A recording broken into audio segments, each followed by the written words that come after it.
60 animals. Everybody needs to be loved, and my dogs love me. In this film, we witness what happens when animal obsessions get out of hand. Well, there is a lot of people out there that tell me I shouldn't be doing that to the dogs and it's not right. What sick who puts a picture of a puppy and makes fun of it? The relationship breakdowns. Second marriage broke down through all the stress, basically. It was difficult. And the risk of losing everything. We had to have police out because of a brick through front window. Can a love for animals go too far and turn into an addiction? Kisses too. I'm coming.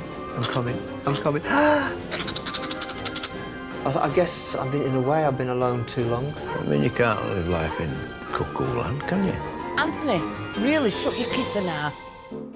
Nearly half of all households in Britain own at least one pet. But for some, one is nowhere near enough. God. In Barnsley, Yorkshire, Lynn Everett shares her 3-bedroom semi with 41 dogs. Some people want to be nurses, some people want to work in an office. All I've ever wanted is lots of dogs. Yes! Good morning! I knew when I got my first dog that I'd always have dogs. I love dogs. Who don't? The majority of Lynn's collection are highly sought-after pedigrees. We have 4 little chihuahuas, 3 Chinese cresteds, and the rest are miniature bull terriers and French bulldogs. But just as important to her are the dogs that many people would have given up on. If they've got a problem, you look after them and you love them. This one's Mini-Me. As you can see from her legs, they're all bent, buckled. She had meningitis as a baby. This one's Teacup. She's 4 years old. She had hydrocephalus and had to have a shunt in her brain to take water fluid from between her brain and her skull. This is Tina. She's had cancer and had her ear removed. Her other ear's, well, might have to be. She's had 3 prolapse rectums, but she's still here and she's happy. Hiya, girl. Lynn's canine compulsion dramatically affects every aspect of her life, including her relationship with husband Tony. Last time I went on holiday was possibly 21 years ago, on my honeymoon. I haven't been on holiday since. The dogs, no matter what, will always come first. This is what it's about, isn't it, sweetheart? Picking you up and having a kiss, totally relaxed in her mummy's arms, because she knows she's safe. She knows she's safe because mummy's got her. It was Lynn's father who got her hooked. My dad believed that kids should always have animals around them. After he passed away, dogs became a compulsion for Lynn. Originally it was 1, and then it became 2 and 3 and 4 and 5. And for the last 12 years, it's been the same number, 41. Lynn would have more dogs, but 41 are the maximum the council will allow her to keep, something that causes friction with Tony. The fact remains is that you can't go over the numbers that are stipulated by the local authority. And that's it. End of story. And once you start approaching or getting near that, that's when tension comes in. Anthony, shut your kiss and... Lynn, bollocks. Lynn and myself will have so many arguments about pups that it'd be just almost impossible to live. Lynn exhibits many of the hallmarks of an addict, but doesn't see a problem. Are all my dogs an obsession, an illness, whatever? No, they're not. There's something I want to do in life. Is it a collection? Is it something wrong in my brain? No, I'm crazy about my dogs. Looking after a family of 41 is a 24-hour operation, scooping 120 poops a day. Come on! It's on my fucking sofa! And preparing over 15,000 dinners each year.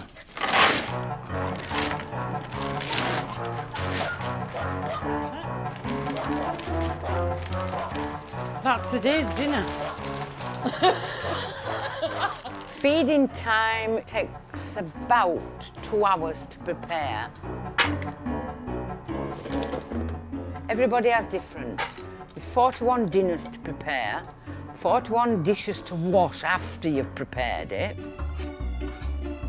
And you have got to allow them time to eat it, so it does take quite a while to feed all these mouths. It's so easy to get behind with everything. I'm going slightly mad. They don't all eat beef, Lynn. You know, if you're such an expert, you can do it. No, I'm not an expert. Exactly, Lynn. because if I'm not up, I have to get up and make dinners. No, I'm not done about that. I'm on about that. You don't explain who has beef and who has chicken. You don't all have it. I'm not here. Good. Fucking idiot. No, you're an idiot. We argue because I have one way of doing it and he has another.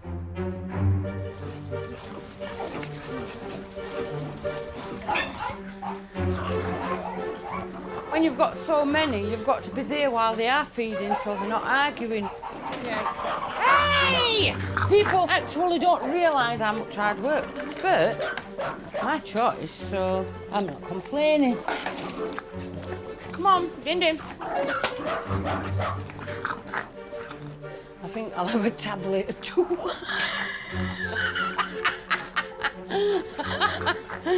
Come on, move it, cowboys. Oh, look, you've crapped. Lynn Everett pays for her 41 dogs by making some of her prized pooches earn their own keep.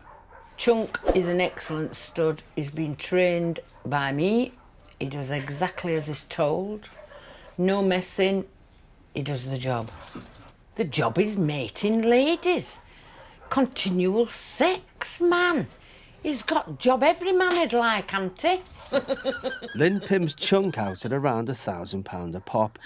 It's much needed cash for her 41-a-day habit. And today, it's lucky bitch Susan's turn to pay Chunk a visit with her owner, Tony. Hiya, come on in. Have you had a feel? She's a bit tight at top still, so she's gonna need lubing. It's vet lube for AI procedures and when you want to feel up the tuppence or up the posterior without it getting a bit rough. Let me go and get Sexy Joe from Mexico. Come on, son. We've got a job for you to do, haven't we? Come on. When it comes to the mating game, Chunk is an old hand. But this is Susan's first time. I'm going to take him that way, you bring her that way. There you go. Jesus. This isn't vet lube, you know.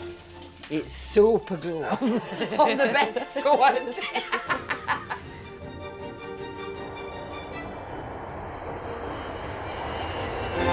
Job done. Hey, that's it. Good boy.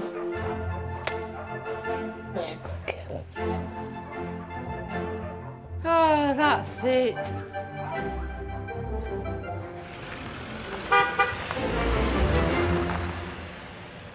Lynn's obsession costs her £30,000 a year, a large amount of which is spent on keeping her disabled dogs alive and healthy. My Bubble's a special girl. And it's nice just to be special. French Bulldog Bubble is blind in both eyes. Yeah, I could have had it put to sleep like most people would, but I wouldn't. I've still got them. Just because they're not perfect, most people would have listened to a specialist and had them put to sleep. I couldn't. Peel a little nail back. Press. People might think I'm crazy sat here doing this. It'll just be something else for people to go, oh my God, that's awful. The only downside to having 41 dogs is other people's negativity. And not only negativity, they're really nasty about it. I don't ask them to have 41 dogs, they're my 41, and if they want one, have one. I want 41. Just look at these, Chippy. Chippy, I bet you're jealous. I bet she's jealous of how beautiful you are. You're gorgeous too, aren't you? You can have your hair done. In Barnsley, having such an unusual obsession with dogs has made Lynn Everett a target for abuse. We actually get a lot of abuse because of having all these dogs. That they're not social, they're not looked after, and well, it gets worse than that. Let's go and rescue dogs and burn house down with them in it. Yeah. And directing it at us. Why would you want to rescue them? Why would you want to burn house down with us in it? We had to have police out because of a brick through front window, which I ignored, and then stop it. And then it got a bit too abusive. I've been called a dirty,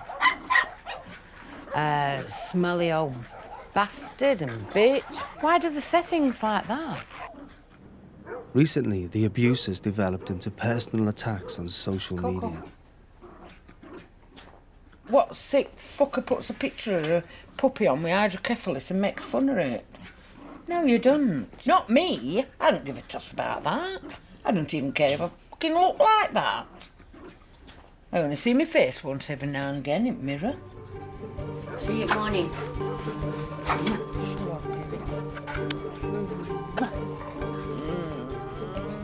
God bless. As Tony settles in for the night shift, he discovers another upsetting video. Tony! Tony! Get me another dog! I want the blind bitch with the purple jean! And count the dogs, Tony! This time mocking Lynn and Tony's relationship. And get that shit mopped up, Tony! Get me money in, 'cause I need another dog. Hey ho! They're below contempt, aren't they? I mean, they're not proper people. They're just not proper people. But however tough things get, Tony knows Lynn can't change. Lynn loves them like a mother loves the baby. OK, she's a dog addict. But I think it goes further than addiction. It's not a... I think it's deeper than addiction. When she has dogs around her, it's a feeling that it sort of completes her being. The abuse Lynn and Tony have received is causing problems. I keep trying to tell you. I like dogs, you like dogs. And the people that don't like dogs take immediate umbrage from dogs that bark. You would sit there all day and not think to say, oi. Or you might Tony, don't talk a load of rubbish. or you may turn round and say, oi, after an hour and a half. Tony, they've got to make a noise. I'm not talking about them making a noise. But half the time you don't even do that. Oh, shut up. No, you know it's true. Oi! Shut up! I don't know how you can sit there barefaced and lie. I mean, you can't live life in cuckoo land, can you? Shut up, Tony. Bollocks, Lynn. Everybody in this area had a letter and asked if it was all right. They could have complained. You didn't have so many dogs, Lynn. But the bull terriers... Anthony, really shut your kisser now. No, you didn't have so many dogs. No, there weren't Right as then. many, Right but there then. were bull terriers, and it's bull terriers that are gobby arseholes. Doesn't matter. So there ain't hardly any bull terriers now, so No. they don't make half as much Listen, noise. No, the fact remains is that it's just another notch for them to try and find fault, Lynn.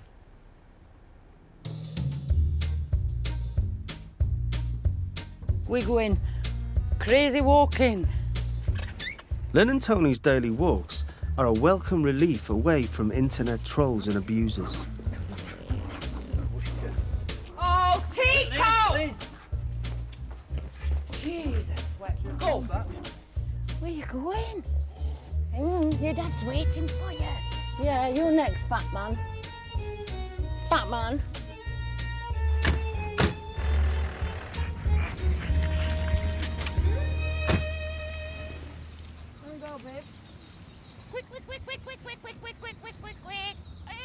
Some people think it's wrong to keep 41 dogs in a 3-bedroom semi, but not Lynn. I don't have a problem, it's other people that have a problem. And if they want to have a problem, they're small-minded. It's my choice what I do with my time and what I do with my life. It's nobody else's choice. I'm not crazy. I'm quite sane. I just love having dogs. Life can be stressful with so many dogs, but Lynn and Tony wouldn't change it for the world. When I look at it, we are lucky because you're so different to me, I'm so different to you, but we make it work. I always look on the fact that because of me, you're very lucky. You reckon? You reckon? Yeah, because I think we complement each other. It is hard work with dogs, but I love every minute. I love it, love it, love it. And I wouldn't swap it for anything. Is it close enough? Got you. Stop it! You will persist. You idiot. Denial can be a common trait amongst addicts, but in Croydon, 27-year-old Emmy Stevens is under no illusion about her growing obsession. Everyone is addicted to something in life, and a lot of people are addicted to things that are not so great and they don't get anything back from it, whereas I'm addicted to dogs. My first dog I got was Doodles. I rescued him from a puppy farm. I just felt that he needed someone and so did I, so I took him home. The feeling that I got from taking Doodles on is just like no other feeling I'd ever had before. I'm literally addicted to that feeling. At just 27 years old, Emmy has already amassed 12 dogs. And for her, it's just the beginning. If I could care for a lot more, I would. But my house is just a normal house. It's not actually built to look after 12 dogs, but I make space for them. The end of the sofa's theirs.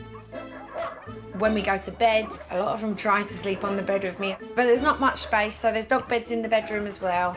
Many animal obsessives see their pets as an extension of their own family. I do refer to my dogs as my fur babies because I do have that maternal feeling. It's natural for women to have that nurturing feeling and want to care. I have that side where I want to baby my dogs, but not baby my dogs to a point where they're not dogs anymore. They still have a normal doggy life, but I just enjoy dressing them up, making them look good, and their little pretty dresses, and making my staffy look handsome. Good boy.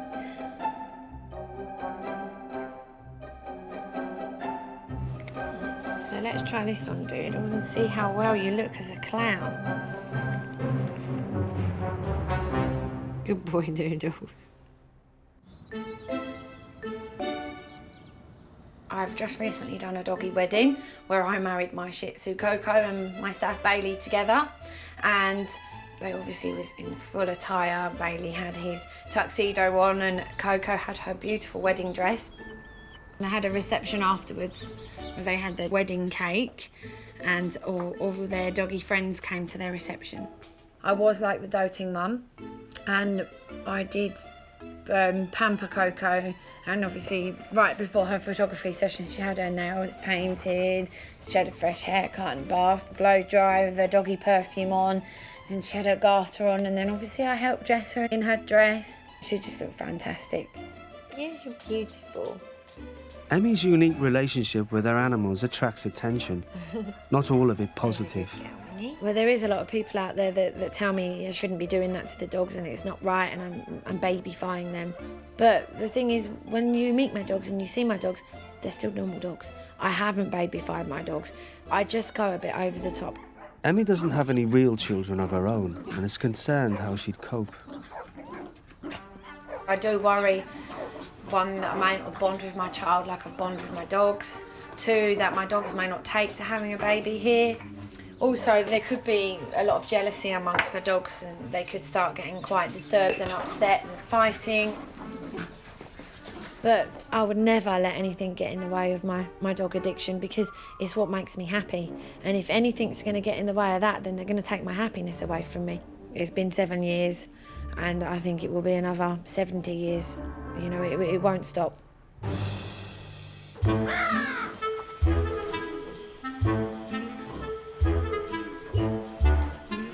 Some extreme animal lovers can't stop amassing their favourite creatures around them. In Blythe, Northumberland, Steve Lucock's collected animals for nearly 40 years. At the moment, I've got 60 animals. And it's had a detrimental effect on his life. I live by myself, I'm unattached, I don't have a girlfriend, don't have a wife. Steve's last relationship ended when his animal obsession got out of hand. My second marriage broke down through all the stress, basically. It was difficult. And basically I got left alone with all the animals. And now I'm in life. I haven't got time for a relationship. It's not the most important thing. The most important thing to me is looking after these. To me, this is the worst job.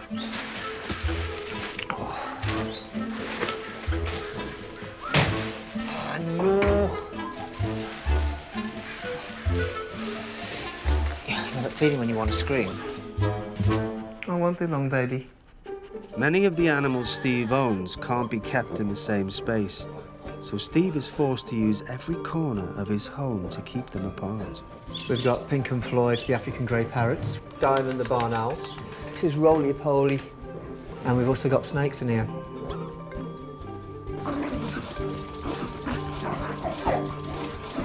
This here is Zoltar. This is Zeus. He's a platinum fox. That there's Zante. This is little Lola. This is my bedroom, or should I say Flower the Meerkat's boudoir.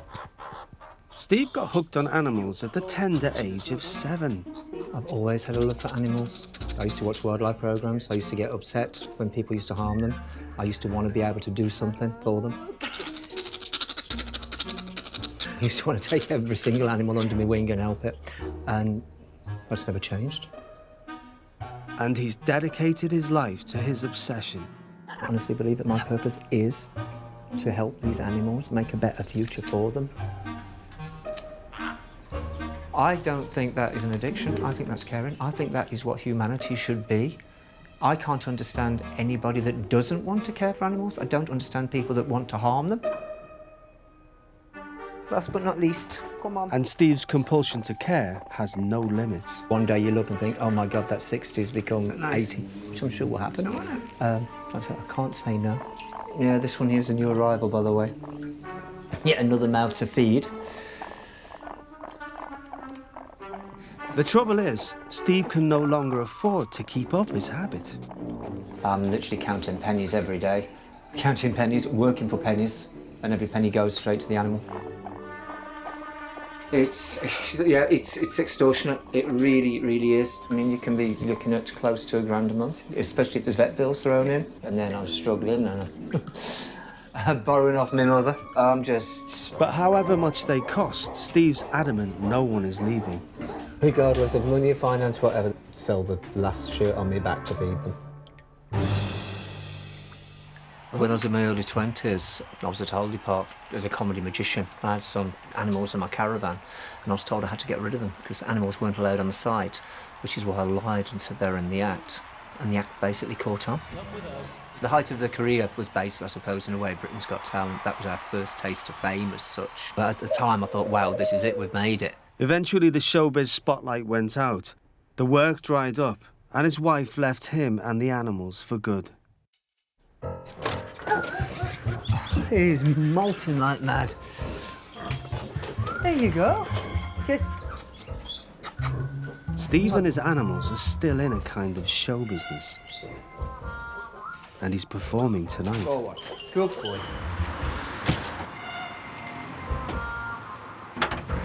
I do a free animal interactive show for the holidaymakers. Plus, of course, it also educates the kids about animals, which is the main thing. Don't get paid, but what they do is they tend to put donations in the bucket at the end. I sometimes leave there feeling a bit simply because it is so quiet. The worst I've ever taken, I think I probably took about £8 once, which I'd spent more than that on petrol getting there and back.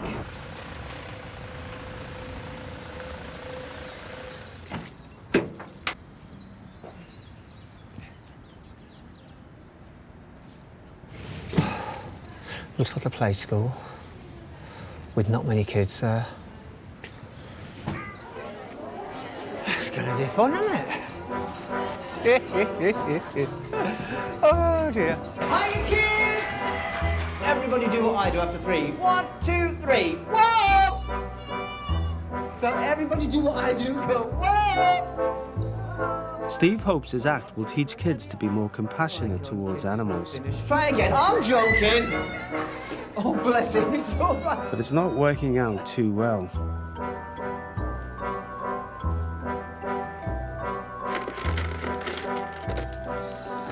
What we got?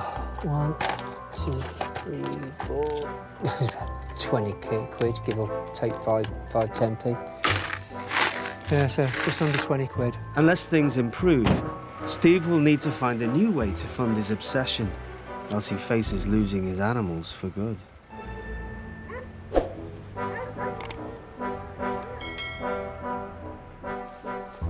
With 60 animals dependent on him, a career going nowhere and facing financial disaster, Steve Lucock's hit rock bottom. I'd love to be earning enough to pay tax. Absolutely love it. But, yeah, unless you can get this lot to live on thin air, I've got no chance. HM Revenue and Customs. Yeah. It's a tax credits renewal. I've gone through the usual formula with identification. Now they're going to answer it in a moment. Or at least they would go into 10 minutes ago. Nope. Still no answer. Well, it's a nice half-hour phone bill for nothing. And finances are terrible. It's absolutely awful. I rely mainly on kids' birthday parties at the weekend, but people, haven't got the money. So although weekends, my diary's looking busy, by the time you've paid the petrol, and then the insurances and all the rest of it, the animals literally eat everything else. It's trying to find rent and stuff like that is impossible. If anything happens with one of the animals, it's vet bills that cost a fortune. I've got to find a way of trying to make more money. Out of options and facing the unthinkable scenario of giving up his animals, Steve turns to the only thing he knows, show business. Come with us to the world of hope, a world where man and animal can live together in peace and harmony. A world where there is no hunting, no cruelty, no dogfighting, no fox hunting. A world of animal chic, chic, chic, chic, chic. Are you there? Yeah, sorry. Steve's putting the last of his savings into a brand new make-or-break show called Animal Chic. At the beginning of time, the Native American Indian used to worship animals. The buffalo and the eagle were sacred. The symbol of the curled serpent was placed on rocks and plants to protect the animals from the evil spirit and from the white man that used to cut down their trees and take their home. Next thing I had to make a stand for it as well.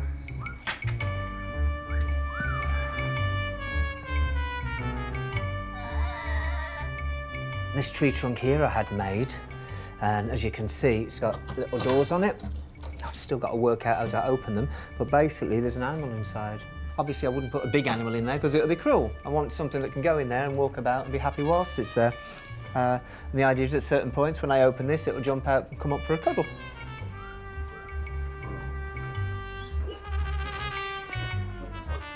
Hi, Mum. Why are they cutting all the trees down? Where have the animals gone? When there's no trees, where are they going to live? What about the raccoon? The meerkats? The foxes? There's still a lot of work to do for it, but at least I've made a start.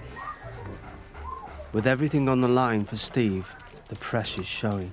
That's one of the hardest parts about doing this. It is something really close to my heart.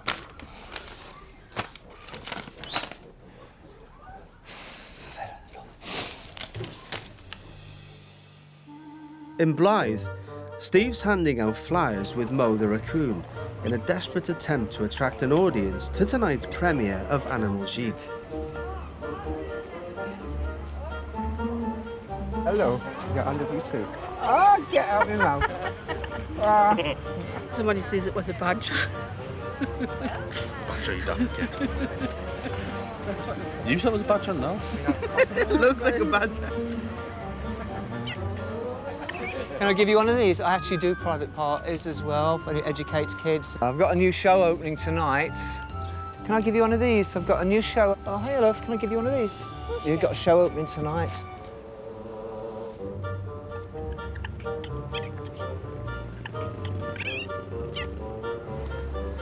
No, you mate. Ah, it's a baby raccoon.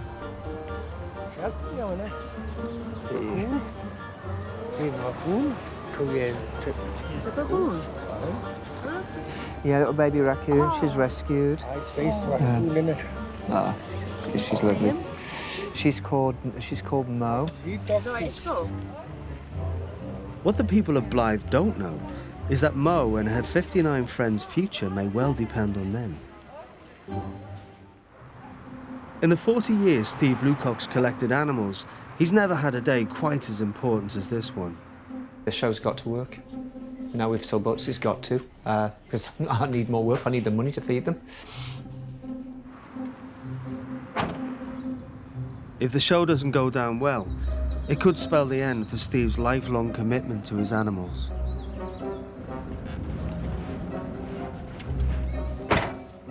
Without the animals, I wouldn't have a reason to get up in the morning. Worst case scenario, I'll get thrown out of the house, I'll lose the animals. That is not going to happen. I won't let it happen.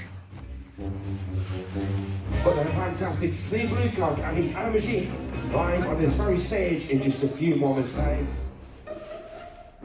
I do believe that if there's a purpose in life, then my purpose is to help all animals. And for as long as I live, I will continue doing that.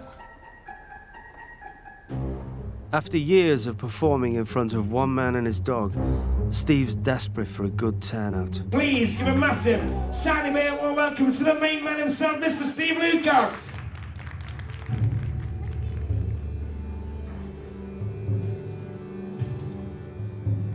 Come with us to the world of hope, a world where there is no killing, no scientific animal experiments. Oh, life is so awful. Mother Earth is getting stronger than ever now, and is calling to you, my children, for help.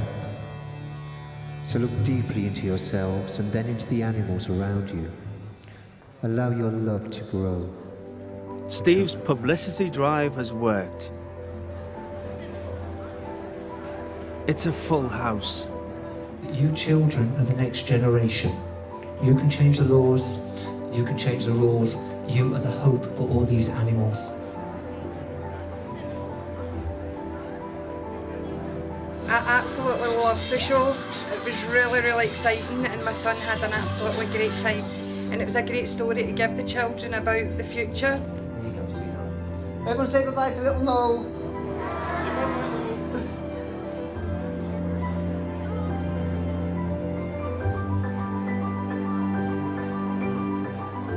We thought it was a really good message because people would kind of try to help the animals. I think it was a good message because it intrigued me to help animals when I was older. It's amazing. It's brilliant. I'm really pleased with how it works. Looking forward to a better future. That's what it's all about. With a hit show in his hands, Steve can earn the money he needs to keep his animals, and no doubt increase his collection too. I'm happier than I've been for ages. It's brilliant. Really, really great. Everybody's got their own agendas, everybody's got their own life. This is my life. And it's hard, it's difficult. Animals don't live as long as us, so it can be heartbreaking. But it's a life I've chosen, and it's a life I'm going to stick with. So long as an animal needs help, I'm going to help them.